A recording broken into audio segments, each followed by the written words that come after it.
by the end of this quick orientation, we hope to provide a clear understanding po of how the LSP serves as an essential planning tool in addressing the housing needs for your LGU.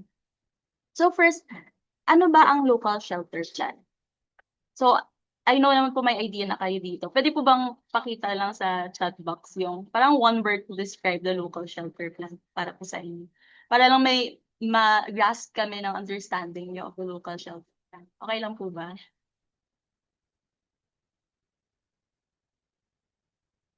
Ayan, sige. Dahil mukhang mukhang quiet pa tayo dahil maaga pa. Sige, I'll proceed na po. The Local Shelter Plan or LSP is a planning document that provides a comprehensive assessment of the housing situation within an LGU. So meron po siyang process. First, it identifies yung existing housing problems. And then once ma-identify mo na yung housing problems, we estimate the current and future housing needs and then assess the affordability of households. And then finally, evaluate the available local resources such as land, basic services, and financing. So this definition po is based on the 2016 Local Shelter Plan Manual, and it serves as the foundation for evidence-based housing planning. So more than just a housing document, the LSP serves as a roadmap for the LGU sa pag-address ng housing and shelter concerns. So it outlines strategies, programs, and actions to provide adequate, safe, and affordable housing, particularly for low-income and vulnerable sectors.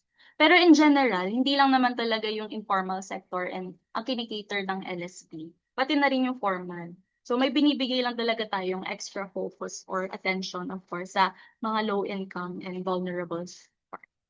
Then moreover, the LSP is also aligned with national housing and urban development policies and also incorporates disaster risk reduction and climate change adaptation measures or yung sa SIDRA po natin. So with this alignment with the development policies and the SIDRA, we ensure na yung mga future housing developments within our LGU are not only inclusive but also resilient and sustainable. So ano nga po ba yung legal basis ng LSP?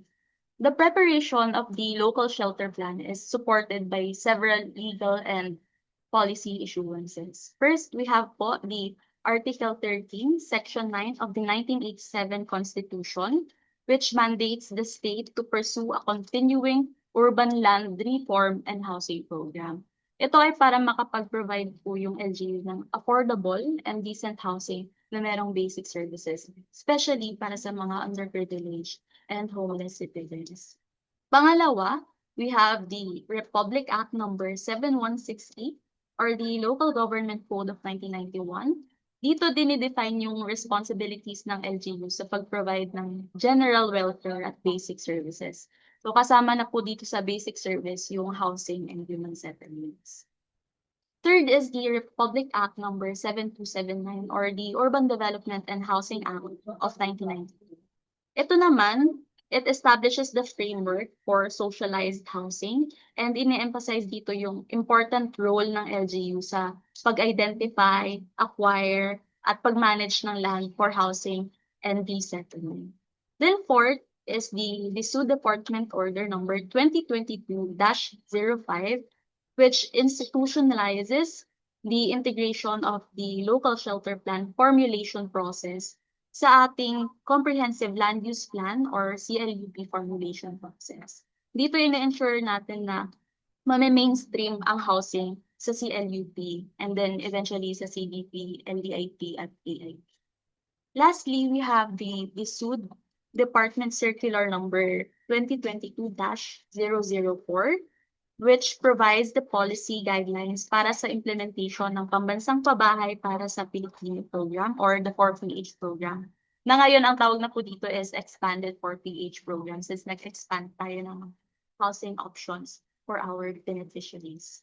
So dito sa Expanded 4PH program, ang LGU ang magsiserve na lead proponent sa pag-implement ng local housing projects under the 4PH program. So now let's focus po dito sa the SUD Department Order number 2022-05.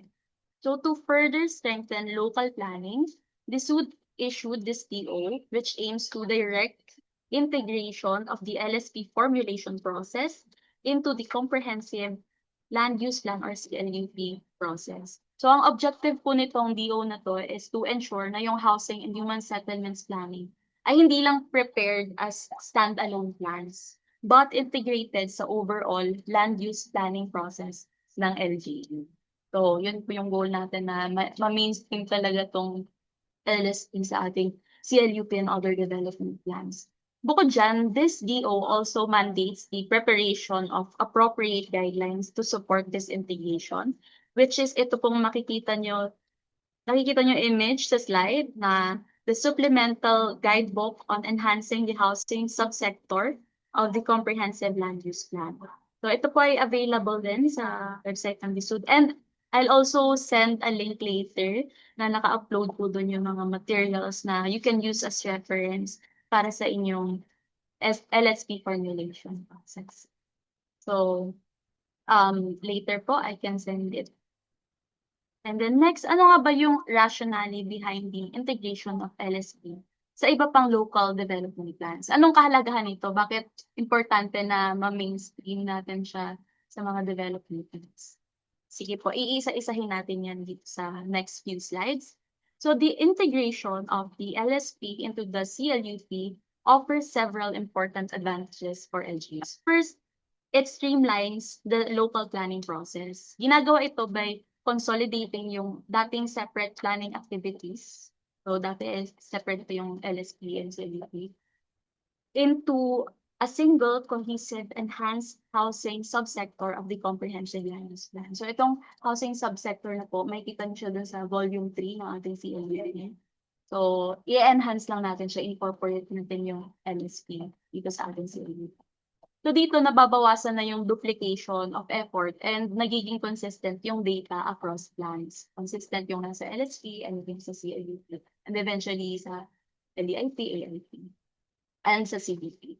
Second, integrating housing into the CLUP ensures na yung proposed settlement areas ay nag-undergo sa climate and disaster risk assessment or meron siyang SIDRA lens before ma-finalize yung mga sites. So makakatulong to para ma-avoid ng mga LGUs yung mga hazard-prone locations and ma-ensure na makakapag-provide tayo ng safe and resilient na communities.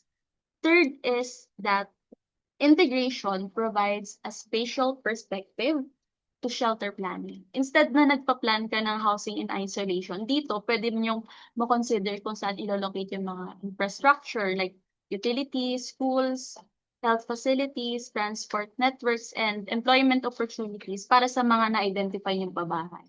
So, dahil hand in hand niyo siya ginagawa, pwede nyo nang ma-consider yung iba pang factors sa pagplano ng housing. So, this enables the development of complete and sustainable communities kung saan yung housing ay well-connected sa essential services and economic opportunities. So, matatanda natin, di ba, usually, yung problem dati ng mga nare-relocate is nilalagay sila sa mga pabahay na hindi na consider kung may malapit bang kabuhayan para sa kanila. So, dahil doon, eventually, umaalis din sila doon sa nilipatan.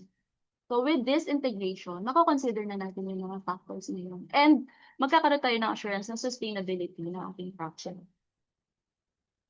Fourth is it enables LGUs to project future housing demand based sa population projections. Dahil dito, mas realistic yung estimate natin ng housing demand and supply.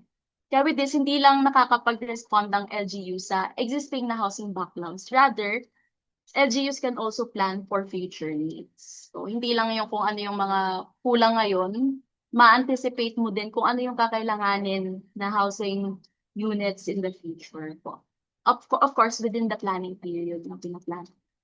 Lastly, an integrated plan allows for a seamless transition of housing strategies from the CLUP into the Comprehensive Development Plan and eventually into the Local Development Investment Program or LDI.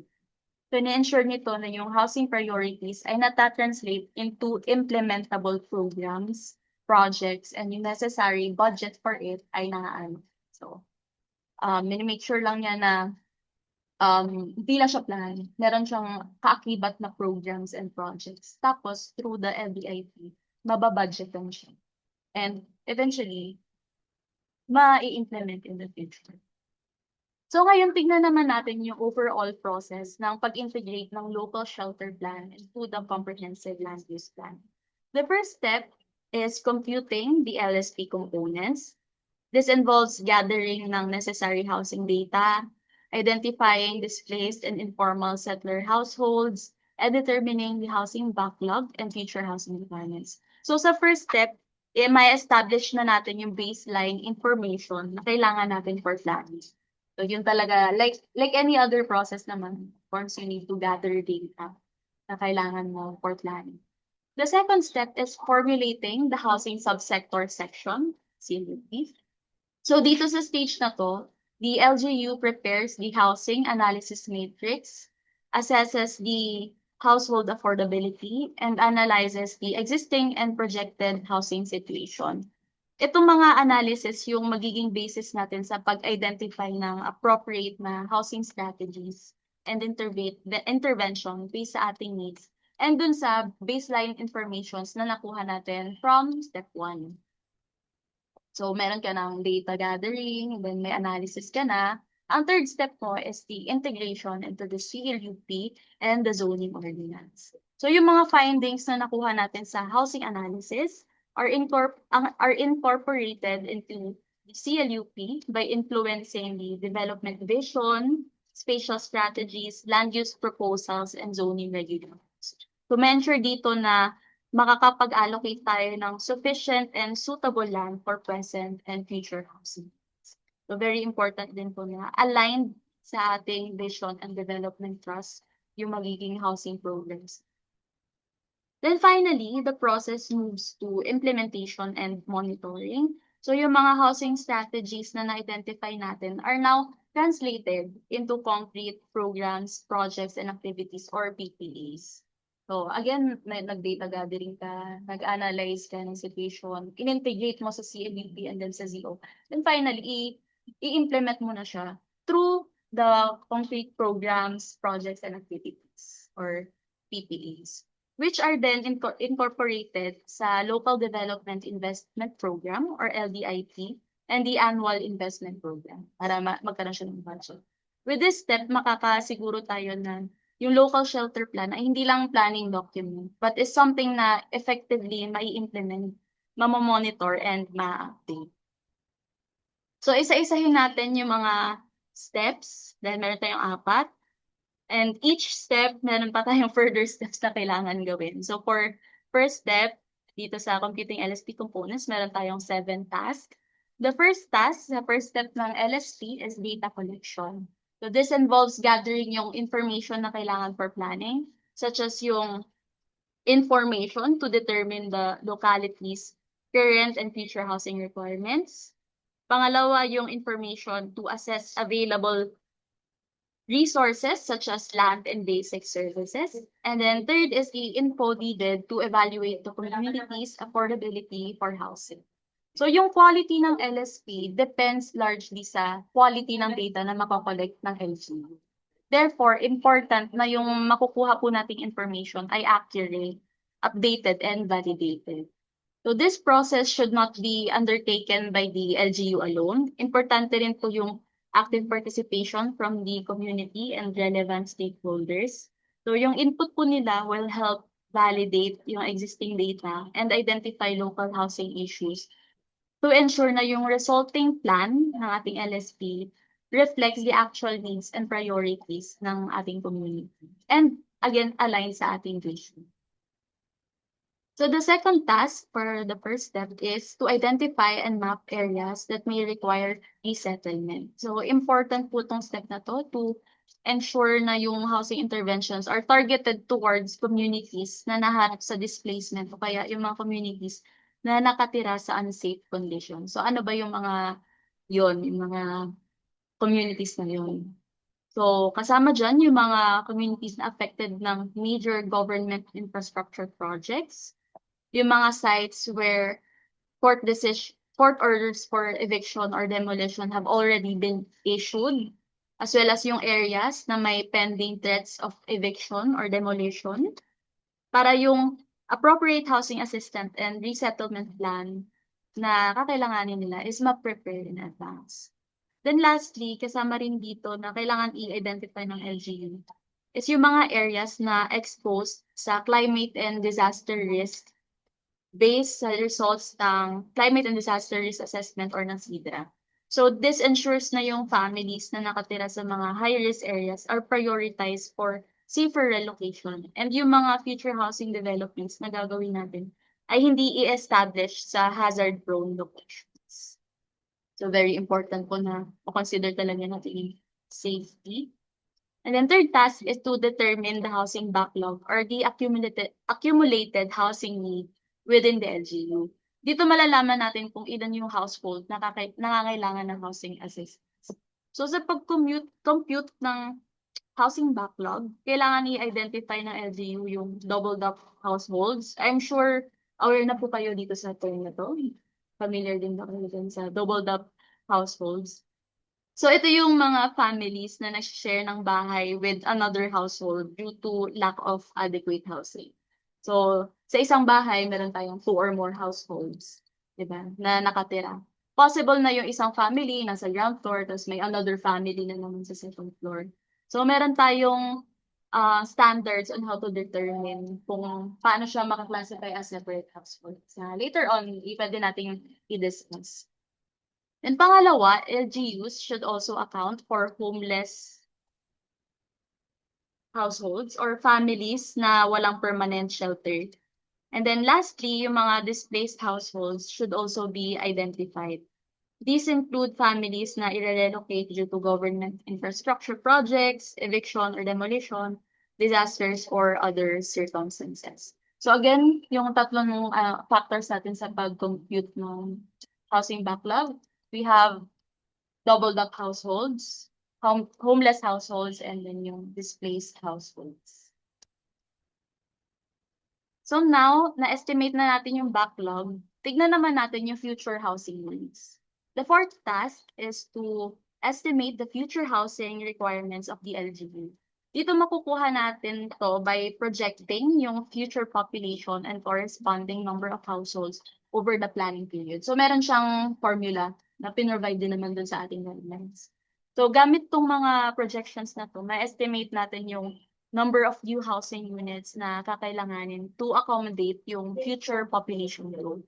So this ensures na yung housing planning is forward-looking at hindi lang limited sa pag-address ng current housing backlog. So makakatulong din tong population and household projections sa pag-determine ng amount of land, infrastructure, utilities, and basic services na required to support yung future residential units. And then with this, hindi lang needs ng present residents ang ma-address, kundi pati yung future residents within the planning period na sinet natin. So the fifth task is to assess the upgrading needs of existing communities. So hindi lahat ng housing issues ay nagre-require ng relocation or construction ng new housing units. Marami rin na kailangan lang ng improvement sa mga existing settlements nila. And minsan ito yung mas appropriate at mas sustainable na solution. So in upgrading needs, ina-assess natin siya in 3 key areas. First is yung tenure, which looks at the security of land ownership or occupancy. Kasama dito yung pag-determine kung yung household ay may legal tenure or nangangailangan ng appropriate land tenure arrangement. So pwede silang i-assist ng LGU para ma-secure nila yung tenure nila sa lupa. And then second is infrastructure. So kailangan i-assess ng LGU if the communities have adequate access to basic services such as roads, water supply, kuryente, drainage, sanitation, and iba pang essential utilities. Third is yung housing structure. Ito naman, it involves the evaluation of the physical condition ng housing sa community. So kasama dito yung pag-identify kung ilan yung kailangan ng repair, kailangan na i-rehabilitate or i-improve na mga bahay to ensure na safe and suitable pa yung mga settlements for occupants.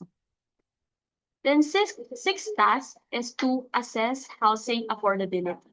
So ayun nga, meron kang location, may site ka na, meron ka ng housing. Ang tanong is, afford ba siya ng ating mga beneficiaries? So dito, madedetermine natin whether the household have the financial capacity to acquire and sustain adequate housing. So sa pag-evaluate ng affordability, kailangan i-consider both yung housing cost and yung household income levels. Importante na ma-ensure na yung housing options ay aligned sa kung ano yung realistically kayang ma-afford ng family. So once you get na yung income levels nila, suitable ba na bigyan mo sila ng pabahay na 2-story, 1-story, or dapat ba row house lang? Depende kung ano yung ma-assess nyo na kayang ma-afford ng mga beneficiaries based sa kanilang income. So housing affordability is not only about the ability to pay for a housing loan, it also considers whether households can continue making housing payments nang hindi nako-compromise yung other essential expenses nila tulad ng pagkain, education, transportation, healthcare, and utilities. Kung matatandaan niyo, meron tayong parang recommended na percentage na allotted for housing depende sa income. So dapat consider din natin yun na kung afford man nila, dapat hindi mako-compromise na kalahati ng sahod nila napunta sa pabahay. Wala na silang natira for food, education, etc. So based sa household income and expenditure, pwede nang ma-estimate yung affordable housing loan amount na kayang i-sustain ng families. So this information helps determine the most appropriate housing interventions, financing schemes, and housing programs for different income groups. Ultimately, sa pag-assess natin ng affordability, makakasiguro tayo na yung proposed housing solutions are not only available, but also financially sustainable para sa mga pamilya na intended mabigyan ng trabaho. Then the seventh task is to assess the resources available within the LGU to ensure na yung proposed housing projects natin are feasible and sustainable. So meron tayong 3 key resources na need i-evaluate. First is yung availability of land. Dito kailangan natin i-identify yung suitable, developable, and hazard-safe sites na mag-accommodate dun sa current and future housing needs. So sa Metro Manila medyo challenge 'to sa atin 'no, kasi ilan na lang yung open spaces natin, ilan na lang yung available na land para lagyan natin ng housing. So, ang madalas nangyayari meron tayong sa labas na ng Metro Manila nakakapag-provide ng pabahay. Pero yun, kailangan pa rin talaga natin siyang i-check kung gaano karami yung mga available land natin within the LGU. Second is the accessibility to infrastructure and basic services. Dapat yung mga potential housing sites na pipiliin natin ay meron na or possible malagyan ng essential facilities such as roads, water supply, electricity, sanitation, schools, health facilities. Naalala nyo sa, I think, BP 220, may mga requirements doon kung ano yung kailangan, kumbaga checklist na kailangan i-provide na basic utilities para i-allow kang magtayo doon ng pabahay. So third is the housing finance requirement. The LGU should assess the financial resources needed to implement housing projects. Kasama na dito yung mga possible funding sources, government financing programs, and partnerships with the private sector and other stakeholders. So, pwede isama dito yung 4PH program. So, sa pag-assess natin itong tatlong resources na to, yung land, infrastructure, and financing, madedetermine natin kung yung mga proposed housing projects natin ay practical and implementable. Then after completing the step 1 of the LSP integration, next step is formulating the housing subsector section of the comprehensive land use plan. So meron ulit siyang 4 steps na iisa-isahin natin in the next slides. The first component of the housing subsector section is the assessment of the shelter needs. So this section shall include a discussion on the following. Itong naka-bullet points na to. So dapat meron tayong maps and tables na i-provide sa discussion of these. So kasama dyan yung housing situation and trends within the locality. Housing backlog, again, ano yung component nito housing backlog? Yung homeless households, doubled up households, and yung displaced households na diniscuss ko earlier. Then kailangan din ditong i-assess yung extent and location ng informal settlements, existing residential subdivisions and condominium projects para may understanding tayo ng current housing supply natin. So again, like what I said earlier nung introduction pa lang, hindi lang naman yung informal sector ang tinitingnan natin, pati formal, which includes yung mga residential subdivisions and condominium projects. Plus kasama rin dito yung resettlement areas, upgrading needs of existing communities, inventory of potential lands for housing, and estimate ng future housing needs based on projected population and household growth. So lahat po ng mga nandito sa list ay may corresponding table format to present the data. So medyo marami-rami siya. You can check it na lang po sa ating guidelines, yung mga sample tables for these information na kakailanganin. Then second component is the assessment of housing affordability. So again, ito yung pag-determine kung may financial capacity yung mga households to acquire and sustain housing as discussed earlier. So this section shall include the discussion on the following, yung affordability of housing, of households for housing, sample yung affordable housing loan, and affordable housing options. Mga example ng housing options natin, row house, single detached housing, condo, etc. So the third component is the assessment of resources for shelter, which evaluates whether the LGU has the necessary resources to support housing development. Again, na-discuss ko naman na siya earlier, so di ko na-expound. This section shall identify the following resources needed. So yung land, infrastructure, and basic services, and then yung financial requirements for new housing. Then lastly, after ma-complete yung 3 assessments ng shelter needs, housing affordability, and resources for shelter, we'll now prepare the housing subsector analysis matrix. So, naka-table lang din siya. Itong matrix na to, it consolidates and validates all the findings from the assessment of shelter needs, housing affordability, and resources for shelter provision. So, ito na yung magiging summary, kumbaga, ng LGU's housing situation. So, i-highlight dito yung mga key issues, problems, and opportunities na kailangan i-address. More importantly, dapat i-analyze ng LGU yung implications ng mga issues na to. Ilalagay niyo sa matrix. Taking into account yung climate change and disaster risk na pwedeng maka-affect sa existing and future housing developments. Also, based sa housing subsector analysis matrix, makaka-identify na rin yung LGU ng appropriate policy options, development strategies, programs and projects na makaka-address dun sa housing concerns na na-identify natin throughout the process. So again, ano yung mga nabanggit ng content ng ating matrix, yung mga key issues, problems, and then yung corresponding na policy options, development strategies. So parang all-in-one na siya, may identification na ng problem, and then yung propose mo ng solution. So all in all, itong housing subsector analysis matrix transforms the results ng naging assessment natin into actionable planning strategies na makakatulong sa LGU to achieve yung housing and human settlement goals ng LGU.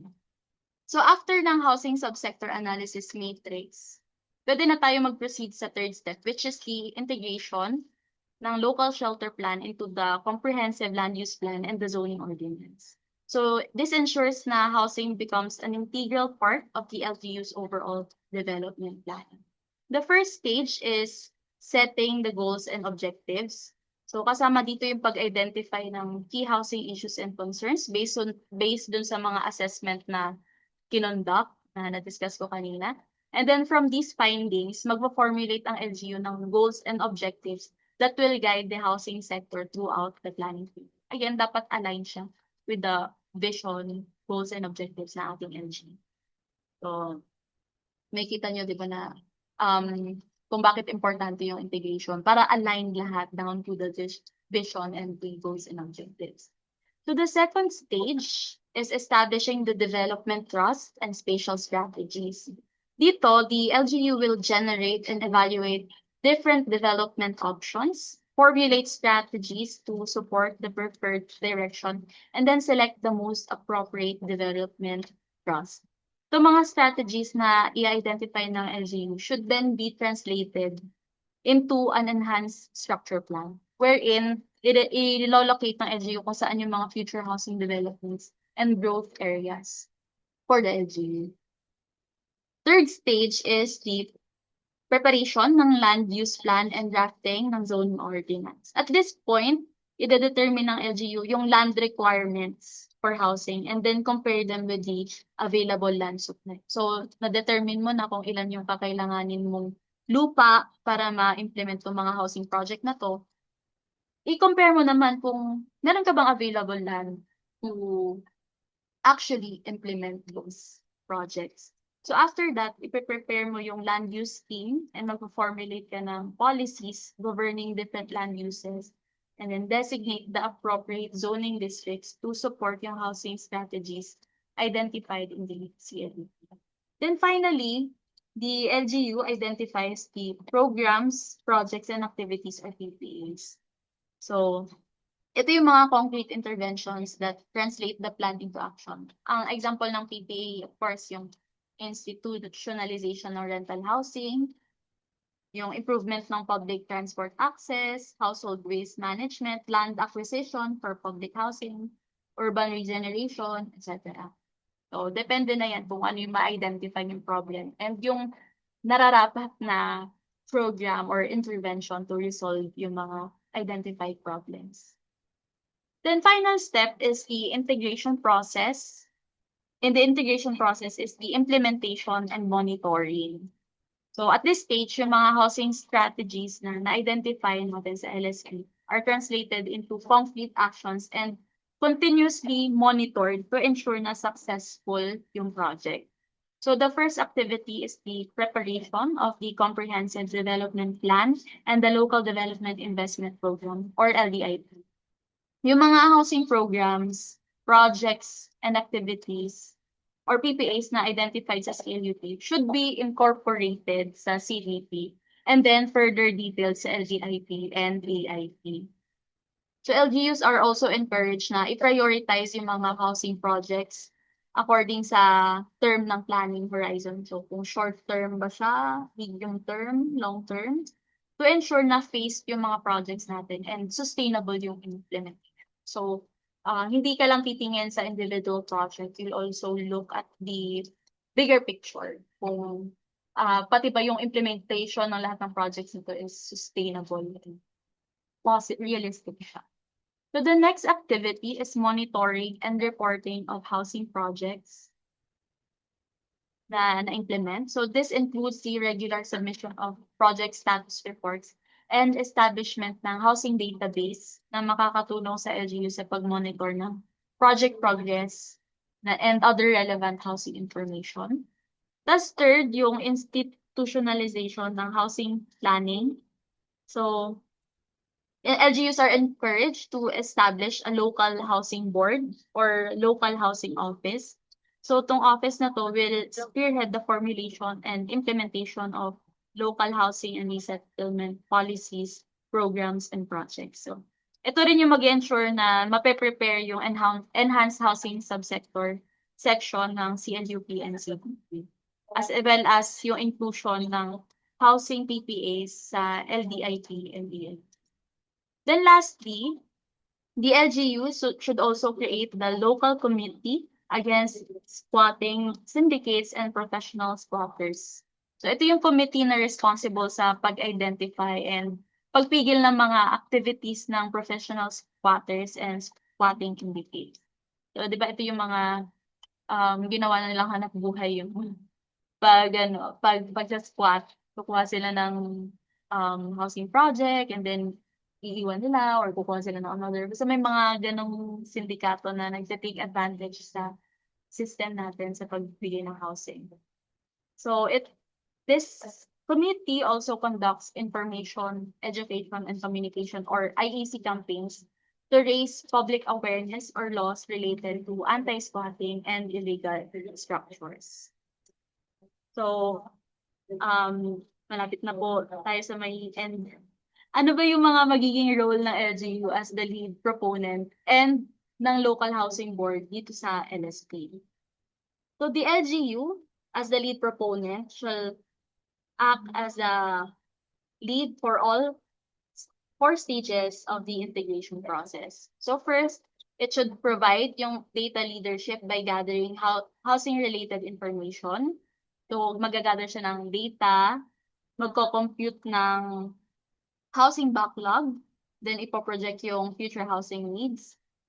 So ito yung mga data na magiging foundation natin for the local shelter plan.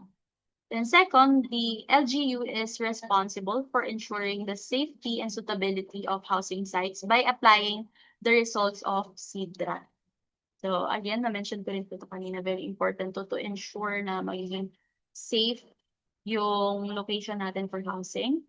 And then third, the LGU leads the planning and policy formulation process by integrating housing into the CLUP and zoning ordinance, as well as the comprehensive development. Then for the local housing board naman, ito yung coordinating arm of the LGU.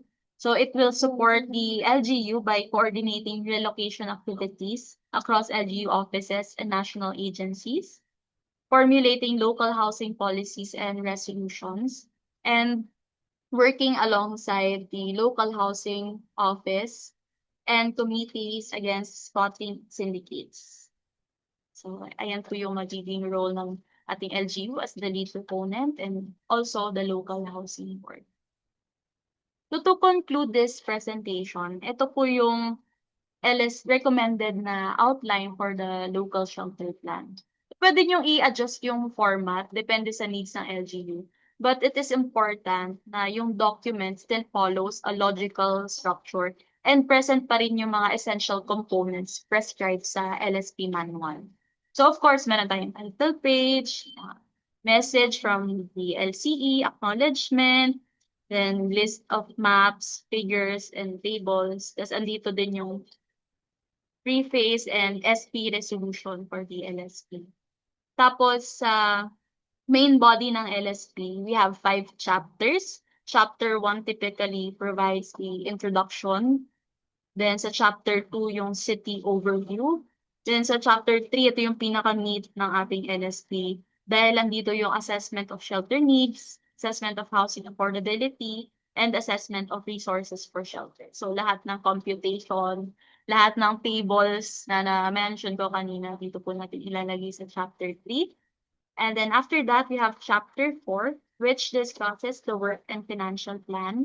And finally, chapter 5, which provides the monitoring and evaluation system. Tapos meron ding annexes sa dulo. So with this recommended outline, you can prepare yung inyong LSP na compliant sa DSUD guidelines and serves as practical roadmaps sa pag-address ng local housing concerns ng inyong LGU. So that concludes po our presentation on the local shelter plan and its integration into the comprehensive land use plan. So we hope po na itong orientation na to has provided a better understanding of the importance ng local shelter plan at kung bakit nga ba important na i-integrate natin siya sa mga development plans natin.